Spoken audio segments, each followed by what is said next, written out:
All right, welcome into the live edition of the Growler podcast. Paul Dehner Jr., Jay Morrison. We are down at BetMGM in Tom's Watch Bar at the Banks on the precipice, Jay. We're there. The precipice of the NFL season.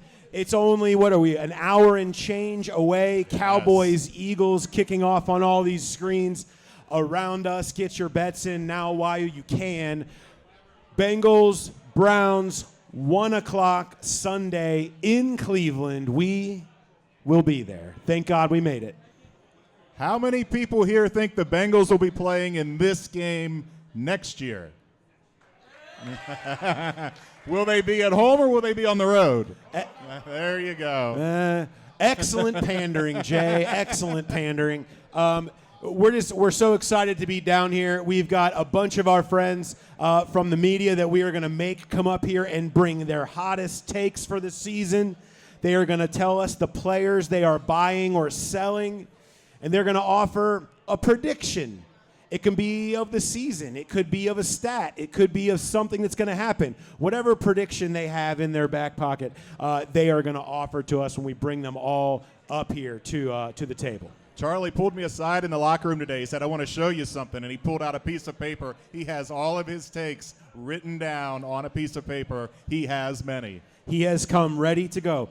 We shouldn't wait any longer. We should start getting to the takes while the takes are hot. On that note, for our first panel, we are going to bring up the team from the flagship, Fox 19. You know them. You love them. Jeremy Rao and Joe Danneman of Fox 19. Let's hear it for Joe and Jeremy. They just got their beers. Come on up. Come on up. And with them, we are also going to bring our great friend, and I would just say one actual show that he's on, but I can't because he's on 52 different shows. Charlie Goldsmith. Let's hear it for Charlie for joining us. You all right here? You going to be okay? Sneak in here. Don't go unplugging anything. I don't want to spill It's a beer. very sensitive operation up here. I'm glad you brought the beer up to make me really nervous about you spilling it on everything. As they say in Dumb and Dumber, watch the seat. Watch the seat. Jay's like, I'm getting my computer out of here. I'm not going to spill the beer, Jay. Go ahead and sit down there, Charlie. All right. So you guys know the ground rules. You do, right? You've been informed on how this is going to work. What we're going to do here is we're going to start. You're going to offer me. We're going to open up hot. I want to hear your hottest take for the 2025 Cincinnati Bengals season. I had to go back and listen to last year's show today because I wanted to go back and double-check the format that we did. And I got to say, you guys came out hot last year. Jeremy opened by saying that Joe Burrow will date a celebrity was his hottest take. And he did. And then Joe chimed in and said, no, the proper next step is model. And he nailed it 100% last year. I got to give him credit. Come on. So now I want to know what your predictions are going to be tonight for Joe Burrow's social life. I'm sure there will be something. But, Jeremy, you can kick us off. What do you got? Joe Burrow marries a super. No, I'm kidding. That's not it this year. All right, so I had a dream recently. I think I told Charlie about this. I'm not going to give away the dream yet. That's a tease. But it is the beginning of my first take, and it's that the Bengals will host the AFC Championship. Wow. Yeah. You're just going right in. I'm going right in. in. The Bengals will host. The Bengals will host the AFC Championship. Why do you believe the Bengals will host the AFC Championship? Okay, so I've thought through this, and, we've all obsessed over all these storylines, and obviously I'm still concerned about the safety room. Yeah, the safety room's concerned. Yeah. I feel like I'm crashing out already. No, but it's like there are concerns about the slow starts and the defense. I think the Bengals are going to have the kind of season that will make us forget about all of the storylines we've all obsessed over the entire offseason. I don't know what it was. I felt a revelation today, Paul. A revelation? Something happened in me where all this talk about everything we've been concerned about, I'm still concerned about some of those things on the defense. But I feel like they will overcome a lot of those things with their play on offense, obviously, and the defense being just mediocre enough that it won't be a massive storyline, that all the reasons we believe this team can be good will actually make them great and be better than expected. Just mediocre enough, he says. What do you think, Joe? Okay, so you stuck me between the Tony Gwynn and Aaron Judge of hot takes. Tony Gwynn being Charlie Goldsmith, who never misses, never strikes out, and Aaron Judge, who swings for the fences with literally every hot take he has. Aaron Judge hits a lot of home runs. Is he more of a Willie Mo Pena? That's right. Yeah. You know, Aristides Aquino. Big swings, but I don't know that the numbers are there. It's Willie not a Mo volume. Pena. Yeah. Fantastic. Wait a minute. Matt Stairs. Hold on a second. I have had feelings before in the past, Joe. Like, Patrick Mahomes will turn it over twice in the AFC Championship game, and he did. Nailed it. And they made the Super Bowl. That's why I called you Aaron Judge. Joe, I feel something. You had to pull out a would take you- from 4 years ago for Joe, that. would you say you're more of a situational hitter? 100%. Fine, go ahead. Okay? fine. Very much a situational hitter. I'm trying to think of one of the best situational hitters in Major League Baseball. I'm trying to think of the Espinal. Reds. Yeah, there you go. Santiago Espinal of hot takes. This is rough. Okay, so here's my hot take for the season. Let's go. Okay, the Cincinnati Bengals. I can't go hotter than what Jeremy just said. Mine's going to be specific to a player, if that's okay.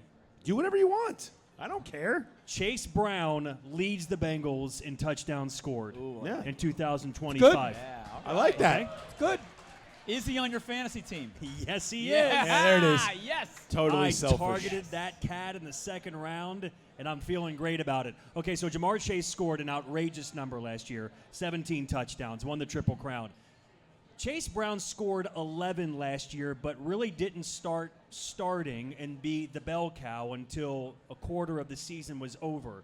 Now if you give him 17 weeks as the guy, and he is the guy on one of the best offenses in the NFL, and Charlie and I talked about this today. This goes down to the philosophy, yes, of what the Bengals do in short yardage, especially around the goal line. So I'm taking a gamble here because they throw a lot in those situations. But I'm going to say Chase Brown leads the Bengals with 15 touchdowns, one more than Jamar Chase, who will score 14 in 2025.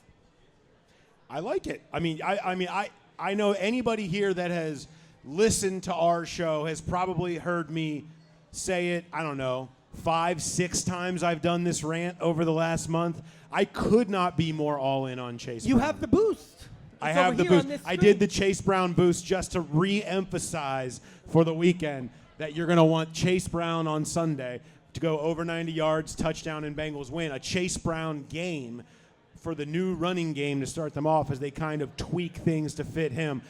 Run behind Dylan Fairchild looks like part of that, which is kind of fun to see how that looks. But I couldn't be more in on Chase Brown. I think he's going to be the player that takes the Bengals offense from really good to potentially number one in the league. Charlie, you have the envelope that says takes. I'm glad you. Did you rip that out of your notebook? I did. Yeah. Okay. Just checking. All right. What do you got? Give me the hottest one. For this, I've heard the Bengals have this slow start problem. I don't know. Have people been talking about this? Yeah, I heard about it. I say for the second time in franchise history, the Bengals score 30-plus points in each of their first two games. And the only other time they did it was 2018 when Clayton Fedulum returned a fumble for a touchdown. Indianapolis. That doesn't count. Well, for 30 points. Sure. Defense scored. The first true offensive 30-point performance week 1, week 2 to start the season. Who in the NFL is better to start off strong offensively than the 2025 Bengals? Nobody. Even though you won't hear that. You'll only hear the opposite, understandably, because they've been so bad. We were talking about this in the locker room today, Charlie. It could not have gone better for this offense over the last, really the whole offseason, but let's just say the last 2 to 3 months for the sake of this argument. Everything that they would have wanted to get out of it, they did. The continuity is here. They brought everybody back. Dylan Fairchild has looked the part. They have gotten Joe Burrow into 5 drives in the preseason without killing himself, although it was very close. Joe Buck's still yelling, it's August, I think. But they did all of this. They look great out on the practice field. Joe feels great. He looks like he's as good as he's ever been in the start of a season. They couldn't have dialed up a better feel to break what they were doing than what happened. But we're going to talk about slow starts in the past, and we're going to trot out all the numbers from his first games, which are fair. But there's no reason to think they shouldn't cook from the first drive on. So every year around week 5, we write the same story, which is here's the new wrinkle. Here's the new thing the Bengals learned that led to them pivoting the direction of their offense. They actually got to try some of that stuff out in training camp this season. And something that stood out to me and the coaches stressed to me was T. Higgins more in the slot. Chase Brown more out wide. Mixing and matching that tight end room, Fant and Gesicki, Grandy and Sample, any combination in between. They actually got to experiment, and the offense is in a pretty sophisticated spot already. And if I can add something, every time we listen to Joe Burrow, it feels like Joe Burrow has the temperature of that team more than anybody else, at least that I trust when talking about the team. There was a noticeable confidence about Joe Burrow at the podium this week, talking ahead of not only game 1, but the entire season. And when that guy is confident about where he is and where this team is, I don't know how anybody in this room who is a Bengals fan couldn't be confident that this team is on the precipice of doing something really special this season. Whenever Joe is confident, Joe gets it. Joe's a realist. We saw last year about midway through the season when he said, I have to play damn near perfect for us to have a chance. That's real talk from Joe Burrow. And when he showed up yesterday with the kind of confidence he has, that to me lets me know he knows something about this team. And if he knows something about this team, I'm confident in Joe Burrow. And Jamar Chase echoed that as well, saying he felt more challenged than he's ever been essentially in training camp. Again, it's just training camp, but you love to hear those kind of things from Joe and Jamar. It speaks to what this defense could be. We're going to find out soon enough, but those are good things. I got to say, it felt like he was boiling under the surface the other day when we talked to Joe Burrow. I mean, it felt like you could feel the temperature rising. All right, Jeremy, let's bring you in. Who are you buying or selling? You have whichever direction you want to go. You're a positive guy.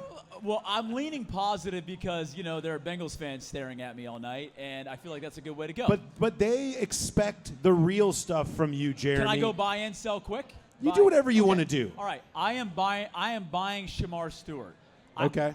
And I guess we have a Shamar Stewart fan. I guess, loves that take. Thank you. And I guess in turn, I'm kind of selling Joseph Osai. So apologies to any Joe Tsai fans out there. I think that Shamar Stewart, I never imagined he would look like this. I wasn't a fan of the Bengals drafting him when they did. There were other guys that I wanted. When he showed up finally after signing his deal day 1 and he's pouring Gatorade in his eyeballs and being gassed and all that kind of stuff, I didn't know if this guy was actually going to be the kind of guy the Bengals wanted him to be. And what I've learned about Shamar is he's someone who plays on the edge, I think, in a lot of ways, a la Vontaze Burfict. Not that crazy. Out of control. But it's a broadcast thing I can't let go. So I think that Shamar Stewart plays with an edge that the Bengals need, no pun intended. I think he is going to be a guy that is starting opposite of Trey sooner than later. I'm buying him. I'm with you. I think that's fair. He was every day in camp. I felt like you saw him. You noticed him. How many times did you say that about Joseph Osai or Miles Murphy this year or last year? I noticed Miles Murphy, Paul, but it wasn't good. It wasn't good. Okay, that's all. There are floor raisers and there are ceiling raisers. I think Shamar Stewart raises both. Yeah. Because I think a guy like Joseph Osai might raise your floor, but I think Shamar Stewart, even if he doesn't get to the quarterback, will be disruptive. Even if he doesn't get to the quarterback, he still will knock down passes.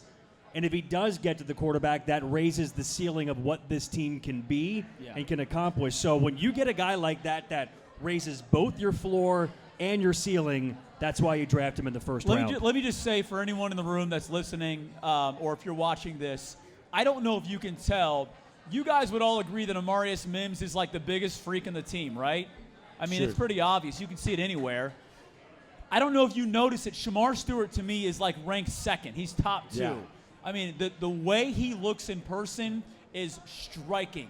And I didn't know that until we had a chance to see him, and I think people are going to see that soon enough. Yeah. All right. Who are you buying or selling, Joe? Okay, I'll start with my buy, and then I'll let Charlie go before we come back to my sell. My buy is Amarius Mims, because I think if you look at this offense and you start picking the big-name players, the Maseratis on the Bengals offense, the Joe Burrows, the Jamar Chases, the T. Higgins, the Orlando Browns, the Chase Browns, you start talking about floor and ceilings.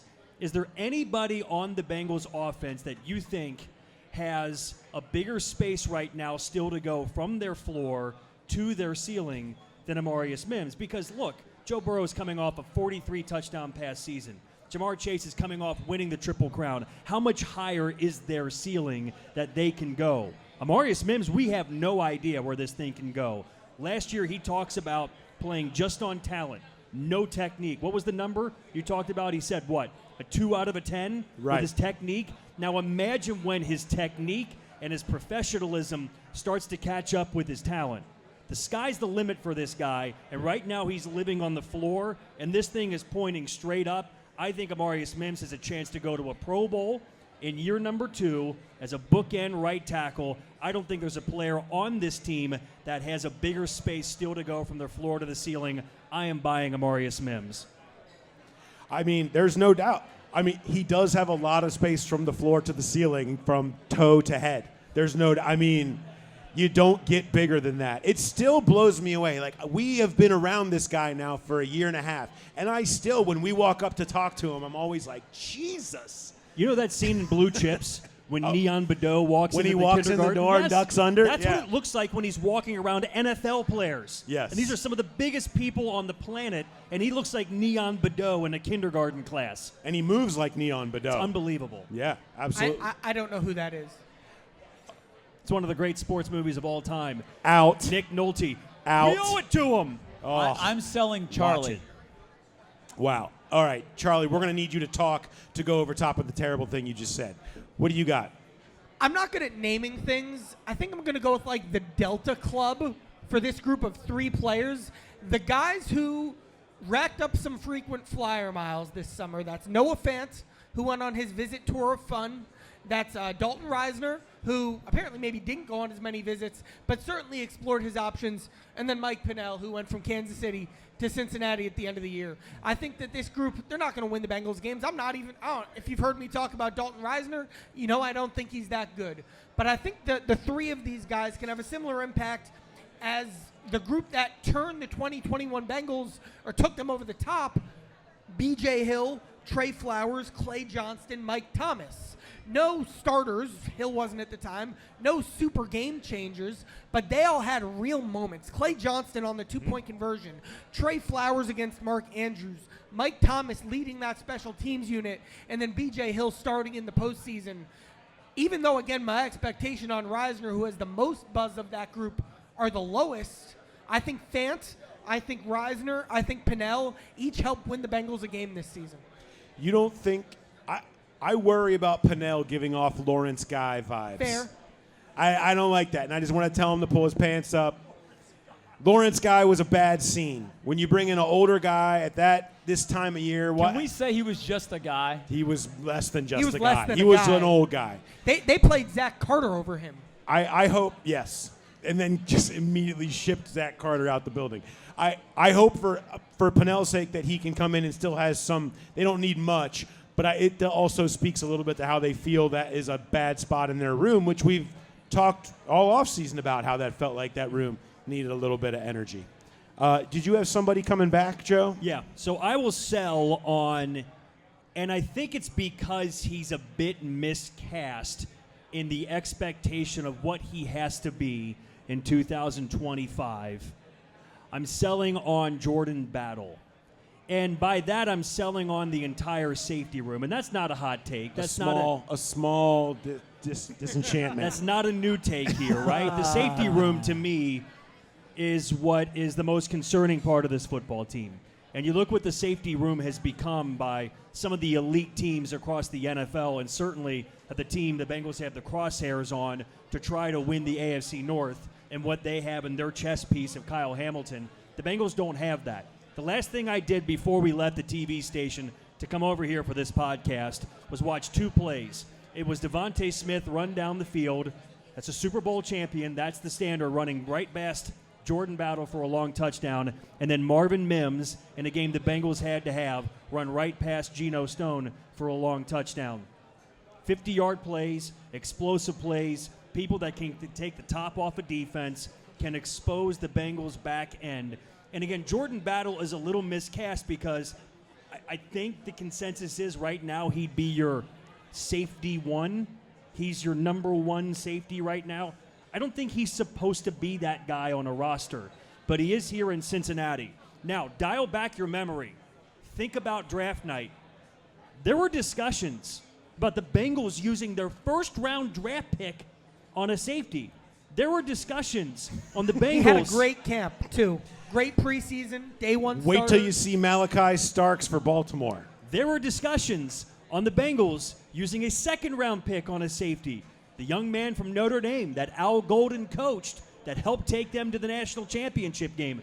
The Bengals didn't touch it anywhere. They are going with Jordan Battle. They are going with Geno Stone as their number 1 and number 2 with almost no depth behind them. That is a 5-alarm fire in the back of your secondary. Those guys got to prove me wrong.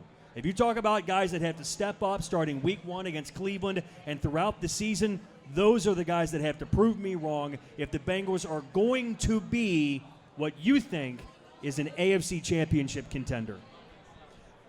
Well said. Well constructed. Well executed. I really liked it. And cut. What do you got, Jeremy? On who I'm selling on? Do you have any? Well, mine was Joseph Osai. Oh, that's right. You combined it. I Well done. combined Shamar. I'm also selling on DJ Turner, but I don't want to take too much time here. Okay, so let's prediction. Do you have a prediction for me? It can Okay, be whatever so- you got. Record. All right, so you already went to the AFC move on. Championship. Everyone leaning close. You guys are having great conversations. Just bring it down for a second. Is this important? Story time with Uncle Jeremy, okay? So this is about a month or so ago. I have this vivid dream of being in the press box at the Super Bowl. Does anyone know what the Super Bowl is this year? Good job, Alex Frank. Well done. Yes. So I'm in the press Get box. that guy a hat. And as any of the media folk know, towards the end of the game, what are we doing? We're trying to find a way down somehow, some way. So I start making my way down from the press box to the locker room, and I remember vividly in this dream, I walk down from the press box, I'm on the concourse, and I can see the Bengals driving in the red zone about ready to score. But it wasn't like one of those tense moments like when I was, in L.A. and Cooper Kupp converts on 4th and 1, and I've got to go outside and get ready to go for live TV. I missed the final 5 minutes, by the way, of that game. You guys let me know what happened someday. So I'm watching on the concourse. How long is this dream? I got you. In my dream, I'm watching on the concourse. The Bengals are about to score, and there's no sweat, Bengals fans. Not because the Bengals are getting blown out, because they are blowing out the opponent in the Super Bowl and just scoring again to put icing on the cake. It was the most real dream I've had in a long time. I know, I had a lot of ideas there. You did, yeah. Okay, so I think that was the proper. It was the proper real conclusion. dream I've had in a long time, and I woke up and I thought, I don't know. It felt too real that the Bengals not just win the Super Bowl, forget the 3-point losses and the pain. They win going away. That is my prediction for the Bengals. What am I doing? I gotta say, doing it. You're doing it all the way. I'm doing it. That clip all the way. That clip on social media is just gonna say Jeremy's "I have a dream" speech is all that is. There it is. Cheers to Hear, that. hear. Cheer here. All right. Hey, someone here come hug me and kiss me if they do it. Please back up. Aaron Joe, Judge. this is something that's never happened to you. Jeremy stole all your time. What do you got? I'll go quickly. My number I've been landing on all offseason is 10-7, but I don't think the number matters to me. It's the word that matters. It's playoffs. The Bengals are back in the playoffs this year, and I think the Bengals win a playoff game. Okay. But here's my take on the Bengals. They were never going to fully fix this defense in one offseason. It's going to take one more offseason of getting it right on defense, taking some more swings in the draft, adding pieces on the defense through free agency before they get back to being a title contender. I say 10-7, they get back to the playoffs, they win a playoff game, and then you roll the dice and see what Joe Burrow and Jamar Chase can do in week 2 in the playoffs. I have almost the exact same prediction. It's almost the exact same thing. Charlie, what do you got? Something the Bengals struggle at even more than slow starts is getting contract situations resolved. My prediction, which will mark a successful season, is the Bengals get 4 contract situations with young defensive players done by the end of this show in 2026. There you go. That could be Jordan Battle, Cam Taylor-Britt, Geno Stone, Logan Wilson, Trey Hendrickson, Joseph Osai, Miles Murphy, a bunch of guys on the table. The Bengals get 4 of those done by the next time we're sitting up here, which means this young defense is the defense. They better hope. I mean, if they can get 4 guys that are contract worthy that they're willing to go get and not have to go replace in free agency, I think that they're going to be doing things closer to what Jeremy was saying than what Joe was saying. I think that's the difference. I mean, you talk about the microscope on one player this year for me with the Cincinnati Bengals. It's Cam Taylor-Britt. Contract year, we've seen the great, we've seen the low. What are the Bengals going to do with him? Because CTB is supposed to be CB1 here in Cincinnati. Wow, look and at you he's got to go. prove it this year, right? You're such a pro. He's a 4th TV year. guy. I just God, wrote that it. was some good TV stuff. I just wrote that in a Yeah. track for a piece on Sunday morning in our pregame show, so it's fresh of mind. And I bet you have a shot of Cam Taylor-Britt holding one finger up over top of it. Jeremy got that shot for me, Yeah, so well done, exactly. Jeremy. Thank you. Hey. No question. Let's hear it for Charlie Goldsmith, for Joe Daneman, and for Jeremy Rao for bringing the takes. Awesome stuff. Thanks, boys. All right, so let's start here. You know them. You love them. From Local 12, Richard Skinner. Let's hear it. From the Cincinnati Enquirer, Kelsey Conway. And the Banana Man himself, Mike Petralia. It's great to have the Banana Man here with us. From CLNS Media. Sorry, I want to make sure we give that the proper shout out. Great to have. There it is. The Bananas have made their way. Great. There it is. You know, I really hoped that when we talked to Jamar Chase today, that he would say, "Oh, nice to see you in something respectable today, Trags." Instead, he scoffed at one of my questions, Paul. He did scoff at one of your questions. That's okay, though.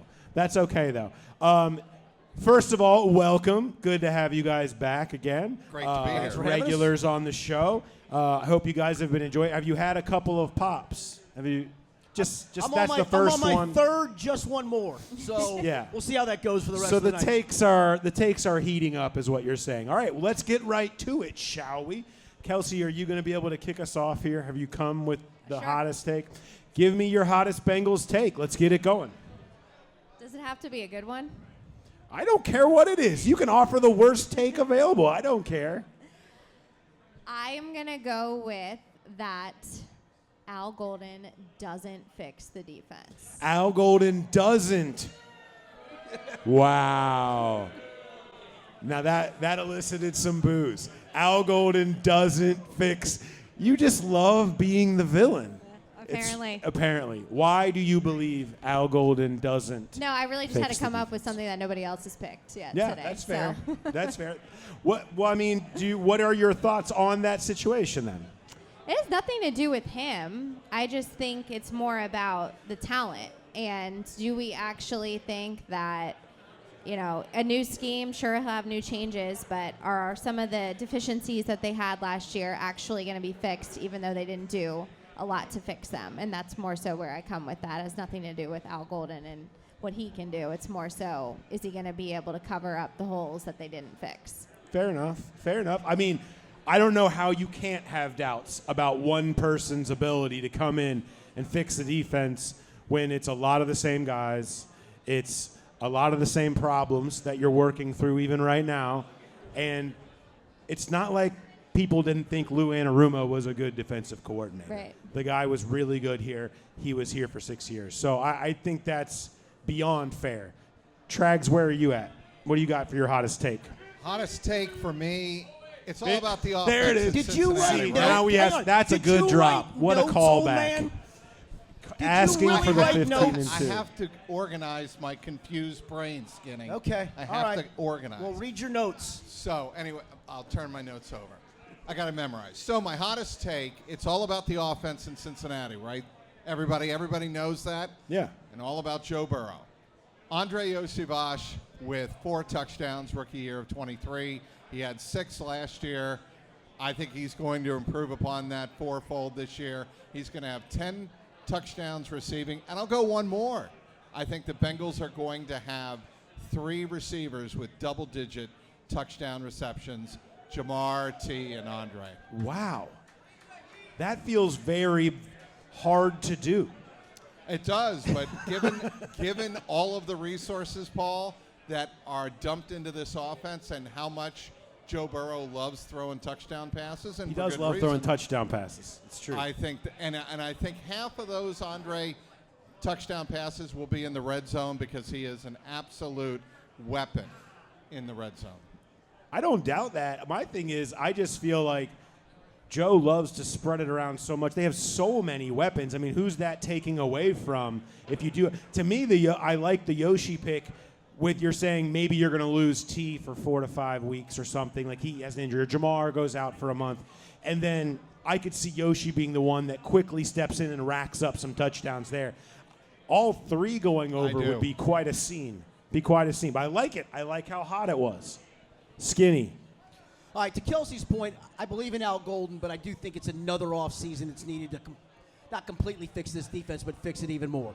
That said, I think the offense is going to be off the charts. And because of that, at this time next year, Dan Pitcher will be a head coach. Ooh. And Brian Callahan, sadly, will be back here as offensive coordinator. Wow, Sadly for him. he's calling for the Sadly for him. switcheroo. Yep, the switcheroo. Calling for the switcher. Will Dan Pitcher be the head coach of the Tennessee And Titans? that could be. They just switched jobs. Just a straight trade with a 3rd-round draft pick thrown in. That's a good. That is. I like Dan as a hot head coaching candidate. That one of the most. We talked about this a lot on the pod at that time of year. One of the more stunning things about this cycle was that Dan Pitcher didn't get a single interview. And when you look at some of the other yahoos that did get interviews out there. Yeah, and I think, again, this will be timed because the offense is going to be so good, and he's got the title of offensive coordinator, that he's going to get that sniff this time around. I think he's going to get a head coaching job. I love that. Because here's the thing. If this team has the number 1 offense in football and they had another evolution this year compared to the evolution they had last year with moving Jamar around and all the success they had with that, and they make some kind of a playoff run, Yes. how is he not? No, right, and I think How that is ties he together. not? And I think they do have a playoff run. I don't know how deep that goes, but I do think they have a playoff run. And because Trags has predicted 3 receivers having double-digit touchdowns, I mean, you got to get credit for some of that, right? Yeah, at least a little bit. At least a little bit. All right, let's go to who you're buying or selling. Is there a player, Kelsey, that you are buying or selling this year? Is my mic working? Oh, yeah. Yeah. Okay, we're They're good. That you might, if the take is too hot, they will turn you off. Can I buy and sell someone? Yeah, Can I double dip? I really have so few actual rules you don't Okay. realize. I am buying a Dylan Fairchild simply because I will never stop talking about how I got that right in my mock draft. Oh, so this is strictly This for is a- you this to is a drop in your selfish mock pick. draft Yeah, pick. promotion. exactly. No, but seriously, I mean, I feel like we're going to get halfway through the season and just talk about how we never talk about him and how much of a good thing that is. So I am buying all the stock in Dylan Fairchild. That's a good stock to buy. Who are you selling then? I'm selling Chris Jenkins. Wow. Selling I know. the good counsel Falcon. I know. It's I sad. wouldn't have seen that coming. Why are you selling? Al Golden says he had the best camp of anybody on this Yeah. defense, and Kelsey Conway says sell. because You're not last buying year. Al Golden either. No, because I watched No, I am buying Al Golden. I would like to make that clear. Yeah, okay. It's more about the personnel. Chris Jenkins,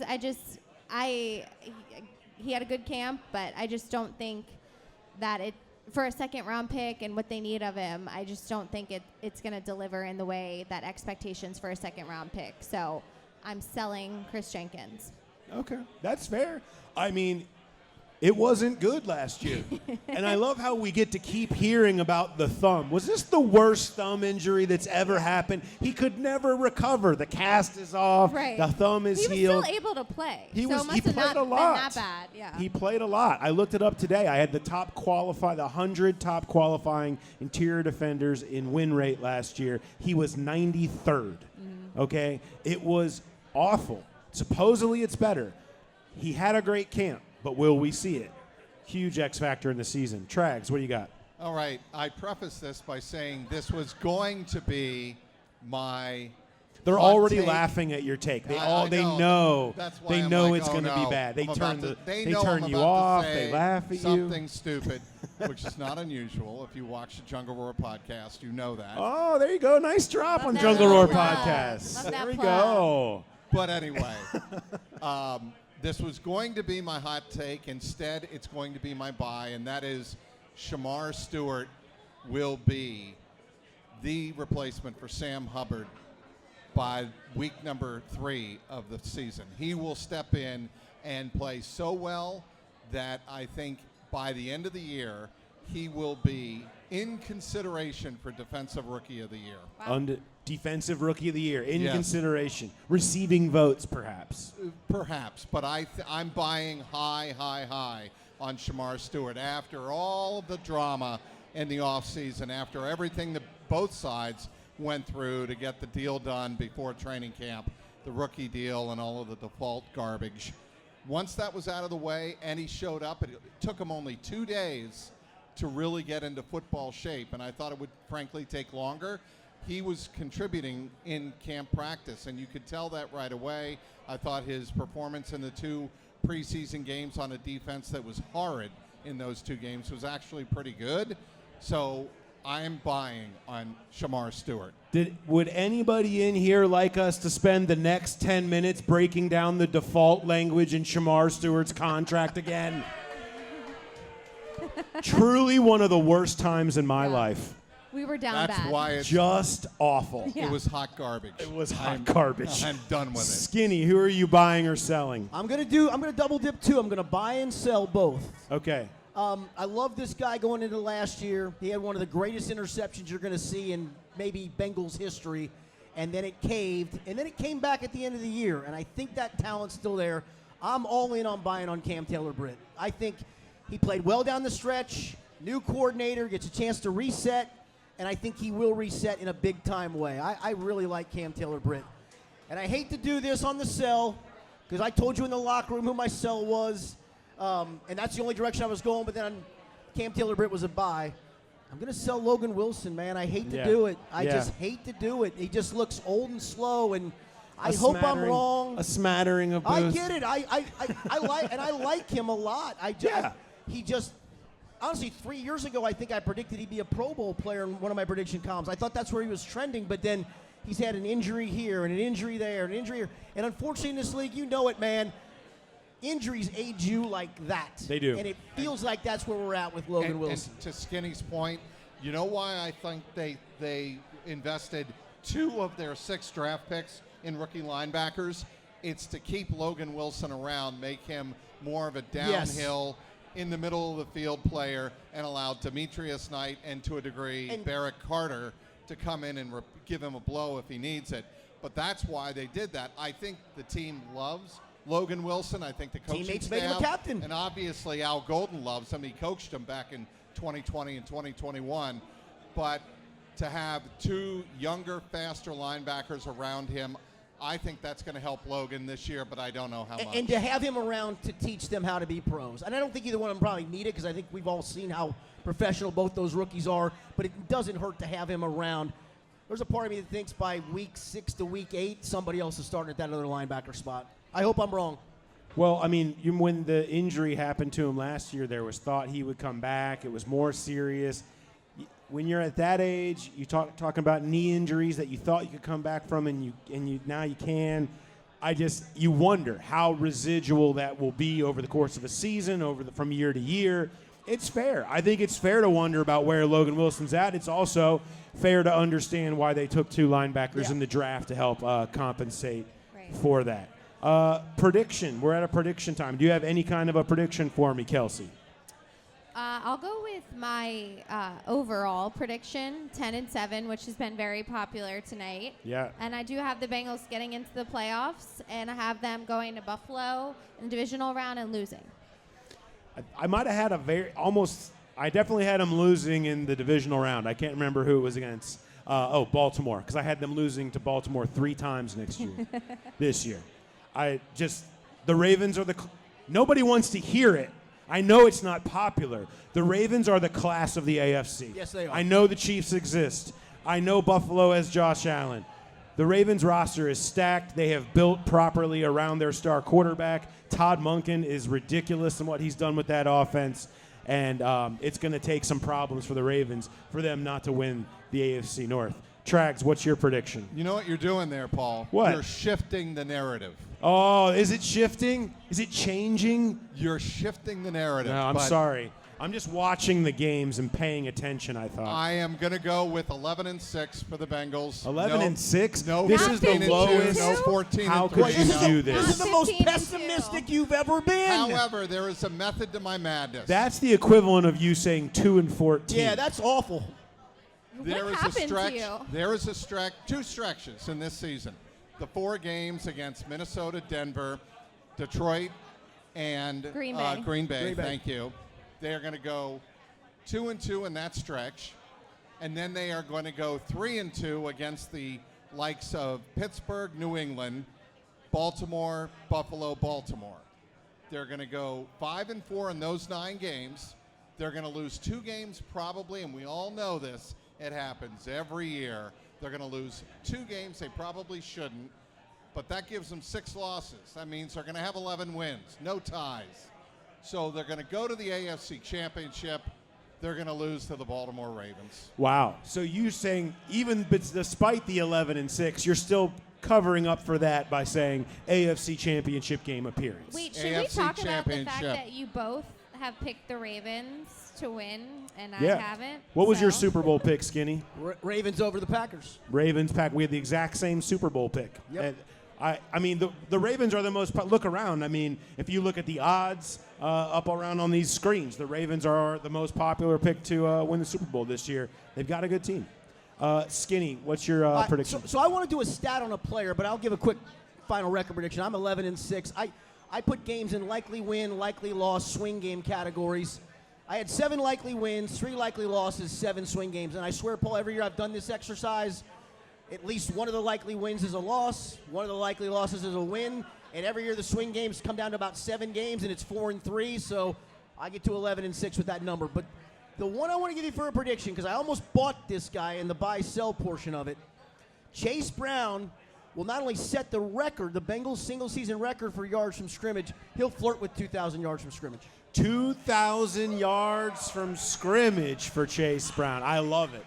There's no take too hot for me on Chase Brown at this point, which I'm going to feel real silly And listen, if he has like 400 yards I know and gets exactly. replaced by Taj Brooks. I'll just give you the 8 games he started last year. He averaged 116.3 yards. Multiply it over 17 games, it gets you to 1977. I think he'll get less touches than he had in that stretch just for durability's sake. But he could also, because of where he is in the route running tree, probably even have more explosive plays. And again, I think he flirts with 2,000 yards from scrimmage. I love it. I think ending with another hot Chase Brown take is the only way to end this show. I did that on purpose. Yes, let's hear it for Richard Skinner from Local 12, Mike Petralia from the Jungle Roar podcast, and Kelsey Conway from the Cincinnati Enquirer. Thanks, guys.